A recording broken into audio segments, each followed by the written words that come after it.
सुबह की रिमझिम बारिश के बीच चंपक लाल की दुकान पर चाय की खुशबू की महक चारों ओर फैल चुकी थी और एक एक करके ग्राहकों का आना शुरू हो गया था।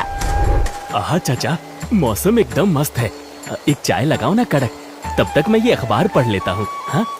अखबार के कुछ पन्ने पलटते ही ग्राहक का चेहरा गुस्से से लाल हो जाता है। थू थू थू थू, इतनी सुबह सुबह क्या पढ़ लिया। अब तो अखबार में कुछ अच्छा रह ही नहीं गया पढ़ने को। सारा का सारा मूड खराब हो गया। अरे भैया, मूड का क्या है, हम अभी बढ़िया कर देते हैं। चाचा, 2 प्लेट गर्मा गर्म प्याज के पकौड़े भी लगाना। चंपक तुरंत कढ़ाई से बेसन में लिपटे प्याज के पकोड़े छानता है। तेल की छन-छन आवाज के साथ पकोड़े सुनहरे होने लगते हैं। वैसे चाचा, तुम्हारी बिटिया मिश्री का क्या हाल है? ससुराल ठीक तो है ना उसका? हाँ हाँ भैया, सब अच्छे हैं। भगवान की दया से सब राजी खुशी हैं। मानना पड़ेगा चाचा तुमको, अपनी इस छोटी सी दुकान से एक एक पैसा जोड़कर बेटी की इतनी धूमधाम से शादी की कि सारा गांव देखता रह गया। हाँ भैया, बात तो बिल्कुल सच है। चाचा की मेहनत की मिसाल तो पूरा गांव देता है। मिश्री रसोई में चाय छान रही है, तभी उसका पति उदास चेहरा लिए आंगन में आकर बैठ जाता है। उफ, किस्मत ही फूटी है हमारी तो। समझ नहीं आता कि ये जिंदगी चल रही है या हम जिंदगी को जबरदस्ती घसीट रहे हैं।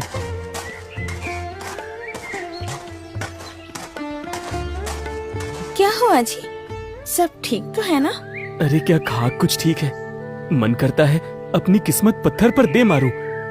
बगल के शर्मा जी को देखो, कल अपनी पत्नी को चमचमाती कार में घुमा रहे थे, और एक मैं हूँ जो रोज इस खटारा बाइक में धक्का मार रहा हूँ।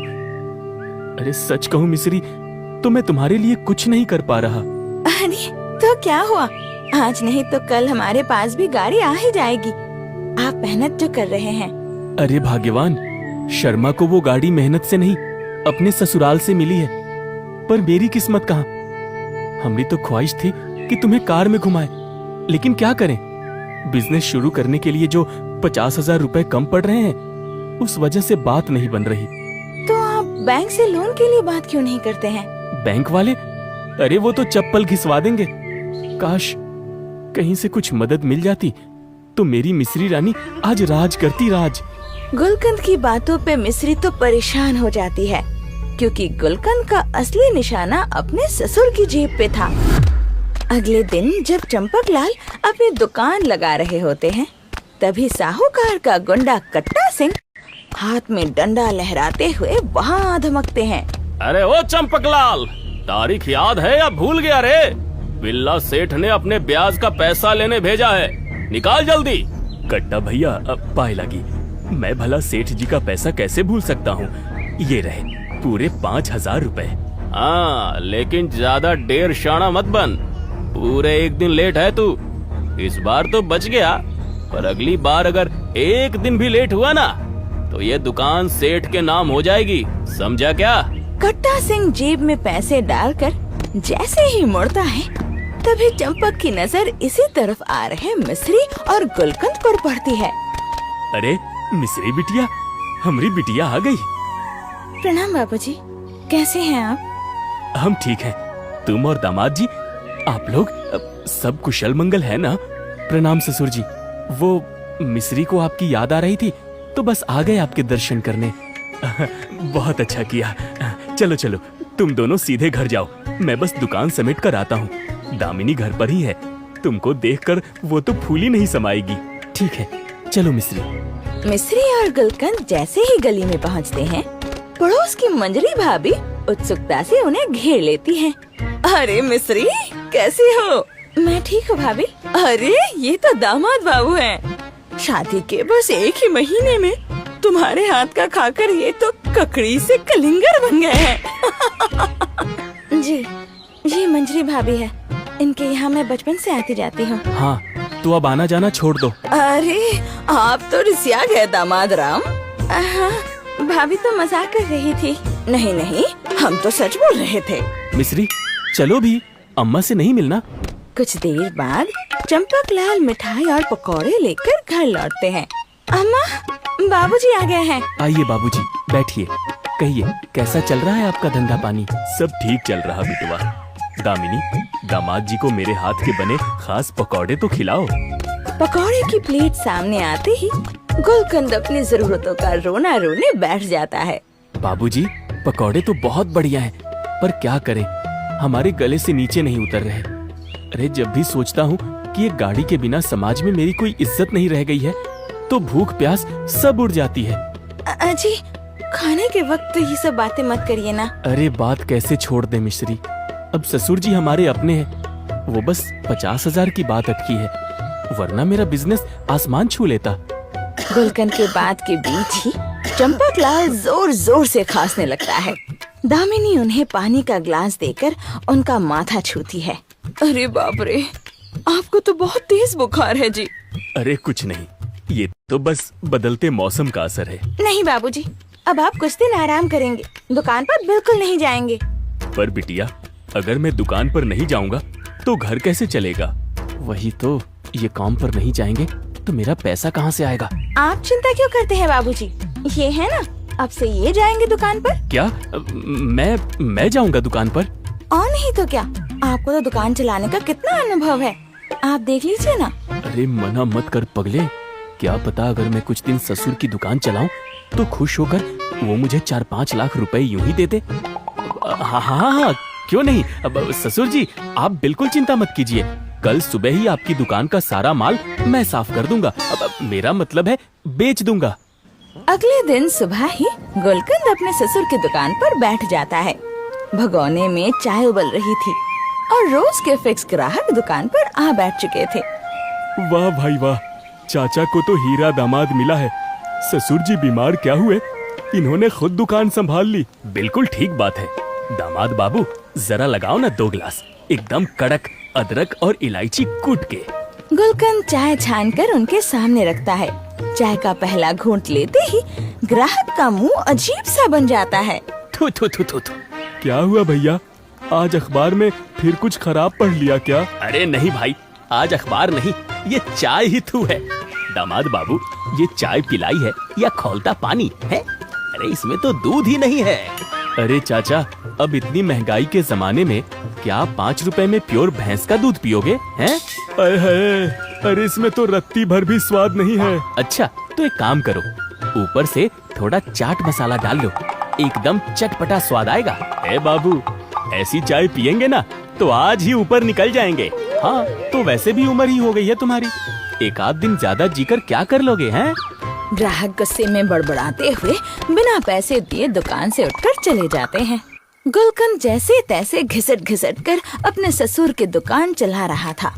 तभी एक शाम इंस्पेक्टर डांडे अपने साले बबलू के साथ वहाँ आ धमकते हैं। लगाओ भाई, हमारे साले साहब के लिए गर्मा गर्म चाय और पकौड़े। क्यों, अपने लिए नहीं मंगाओगे क्या जीजा? अरे हम तो दिन भर खाते पीते ही रहते हैं। लालची नास पीटे, मांग मांग कर खाने वाले घुसखोर। क्या बोले? अब ऐसा दूसरे लोग आपको समझते हैं, पर आप ऐसे हैं ही नहीं। वही तो। गुलकंद चाय और पकौड़े लाकर बबलू के आगे रख देता है। पहला निवाला खाते ही बबलू भड़क उठता है। अरे ये क्या है, तुमको पहले से मालूम था ना जीजा कि ये घटिया सामान बनाता है, इसीलिए खुद नहीं खाए और मुझे फंसा दिया है। हम जा रहे हैं दीदी को बताने। बबलू गुस्से में उठकर वहाँ से चला जाता है। क्या बे, क्या बना दिया ऐसा? तुमको न लाल कपड़ा पहनाकर सांड के आगे टांग देंगे। सर माफी, मैं नया नया दुकान पर बैठा हूँ ना, तो 1-2 दिन में सीख जाऊंगा। हाँ, तो अब पहले सीख लेना तभी यहाँ आना, वरना ऐसी जगह डंडा बजाएंगे कि बैठना भूल जाओगे। उधर हवेली में बिल्ला सेठ नोट गिनते हुए अपने आदमी को आवाज लगाता है। ए कट्टा, जरा यहाँ आना। अरे कहाँ मर गया रे? जी मालिक। बेटा, हमारा नाम है बिल्ला, कैश देता हूँ खुल्ला। ये आजकल वसूली की कमाई ठीक से नहीं हो रही क्या है? तिजोरी खाली क्यों है? अब वो क्या है ना मालिक, आजकल जिससे भी पैसे मांगने जाओ वो अपनी मजबूरी का रोना रोने लगता है। तो तुमको किस लिए रखा है मैंने, हैं? उन्हें रुमाल देने को। कल सुबह ही जाकर इस पूरे हफ्ते की वसूली करके आना। और सुन, जो पैसा ना दे उसकी दुकान पर सीधा ताला ठोक देना। जो हुकुम मालिक। दुकान पर दिन भर की फजीहत और बदनामी के कारण गुलकंद को नींद नहीं आ रही थी। आज तो पुलिस वाले ने सरेआम बेइज्जती कर दी। चाय पकौड़े बेचना मेरे बस का नहीं है। कल सुबह ही मना कर दूंगा सबको। तभी गुलकंद को रसोई से किसी के फुसफुसाने की आवाज आती है। वो दबे पांव वहाँ जाता है। मिस्री, डॉक्टर ने कहा है कि तुम्हारे बाबूजी का बुखार अगर कल तक नहीं उतरा तो उन्हें बड़े अस्पताल ले जाना पड़ेगा। बहुत पैसा लगेगा बिटिया इसमें। आप हिम्मत मत हारिए ना अम्मा, हमें पूरा भरोसा है हमारे एजी सब संभाल लेंगे। दामाद की कमाई खाने से तो पहले से ही पाप लग रहा है बिटिया, अब दवाई का खर्चा भी। अरे नहीं अम्मा, उनका दिल बहुत साफ है, वो बिल्कुल ये सब नहीं सोचते हैं। लेकिन तुम्हारे बाबूजी तो इलाज कराने से मना कर रहे हैं। कह रहे हैं कि बची हुई जमा पूंजी दामाद जी को दे दे ताकि उनका बिजनेस शुरू हो सके। अरे नहीं अम्मा, वो बाबूजी से एक पैसा तक नहीं लेंगे। उनका दिल बहुत साफ है, वो ये सब समझते हैं। अपनी पत्नी का खुद पर ऐसा अटूट भरोसा देखकर गुलकंद ग्लानि से भर जाता है। अगली सुबह गुलकंद पूरी लगन से चाय पकौड़े की दुकान सजाने लगता है। आज कोई कंजूसी नहीं, ससुर जी जैसी कड़क और मीठी चाय बनाऊंगा। और कुछ ही देर में दुकान से चाय और गर्मा गर्म पकौड़े की बढ़िया महक उठने लगती है। चाय जी, इतने अदब से बुला रहे हैं, एक बार चख के देख ही लेते हैं। गुलकंद उन्हें आदर से बैठाकर कड़क चाय और प्याज के पकौड़े परोसता है। ग्राहक जैसे ही पहला पकौड़ा खाता है उसका चेहरा खिल उठता है। अरे वाह दामाद बाबू, मान गए। ये तो हूबहू चंपक चाचा वाला स्वाद है। हाँ भैया, बहुत अच्छी चाय है और पकौड़े भी बढ़िया बने हैं। बहुत बहुत धन्यवाद। दुकान पर धीरे धीरे ग्राहकों की भीड़ जुटने लगती है। तभी कट्टा सिंह हाथ में ताला और डंडा लहराते हुए वहाँ आ धमकता है। ए, तू कौन है बे? चंपक कहाँ है? वो अभी बीमार है भाई, मैं उनका दामाद हूँ। ओहो, तो चंपक का दामाद तू ही है। चल अच्छा है, ससुर नहीं तो दामाद ही सही। निकाल जल्दी से कड़कते हुए नोट। नोट? कौन से नोट? अरे तेरे ससुर ने अपनी बेटी की शादी के लिए मेरे सेठ से 5 लाख रुपए लिए हैं, उसी का हफ्ता वसूली करने आया हूँ। क्या 5 लाख? बाबूजी ने हमारी शादी के लिए इतना बड़ा कर्ज लिया था और मैं उनसे ही पैसे हड़पने यहाँ आ गया। अरे कहाँ खो गया बे? निकाल 5,000 रुपए, आज का ब्याज। अब देखिए भाई, अभी दुकान पर इतने पैसे नहीं हैं। आप बस मुझे 2-4 दिन का वक्त दे दीजिए, मैं पाई चुका दूंगा। अरे एक तो वो भिखारी बुढ़ाऊ खुद खाट पर पसर गया है और अब तू यहाँ मुझसे टाइम मांग रहा है। साला भिखमंगों का खानदान है ये। ए भाई, तमीज से बात करो। अबे चुप बे, तेरे बुढ़ाऊ का क्या भरोसा? अगर टपक गया तो मेरे सेठ के पैसे कौन देगा? हाँ? चंपक के लिए अपशब्द सुनते ही गुलकंद का खून खौल उठता है। वो हवा में हाथ घुमाकर एक जोरदार तमाचा कट्टा सिंह के गाल पर रसीद देता है। अय्या! अरे मार दिया रे! खबरदार, अगर दोबारा मेरे बाबूजी के बारे में एक भी उल्टा सीधा शब्द निकाला तो इसी तेल में छान दूंगा। चल भाग यहाँ से। गुलकंद का ये रौद्र रूप देखकर कट्टा सिंह डर के मारे वहाँ से भाग खड़ा होता। कट्टा सिंह गाल पर हाथ रखे हवेली में लौटता है। मार डाला रे! अरे मार डाला सेठ जी! किसने मार दिया तुझे? अरे वो चंपक के दामाद ने सेठ। उसने तुझे पीट दिया और तू गाल पर हाथ रखकर यहाँ चला आया? निकम्मा कहीं का। तभी गुलकंद हाथ में पैसों का थैला लिए वहाँ आ जाता है। यही है वो सेठ, अब इसी ने बजाया मुझे। ये लो सेठ, तुम्हारे पूरे 5 लाख रुपए और ऊपर से इस महीने का पूरा ब्याज। गिन लो एक एक नोट। हमारा नाम है बिल्ला, कैश देता हूँ खुल्ला, पर आज तक इतना कैश मुझे एक साथ किसी ने नहीं दिया। कहाँ से लेकर आया रे तू? कहीं डाका डाला क्या? डाका नहीं डाला, अपने अकाउंट से लाया हूँ। लेकिन सेठ अपने आदमी को समझा दे, अगर इसने मेरे बाबूजी या मेरे परिवार के बारे में आगे से एक भी अपशब्द कहा तो तेल में छान दूंगा। शाम को गुलकंद हाथों में दवाइयाँ और फल लेकर घर लौटता है। मिस्री, मिस्री। हाँ बोलिए जी। ये फल और दवाइयाँ तुम बाबूजी को दे दो, मैं आता हूँ। ए जी, आप कहाँ जा रहे हैं? दुकान खुली छोड़कर आए हैं भाई, ग्राहक हमारा इंतजार कर रहे हैं।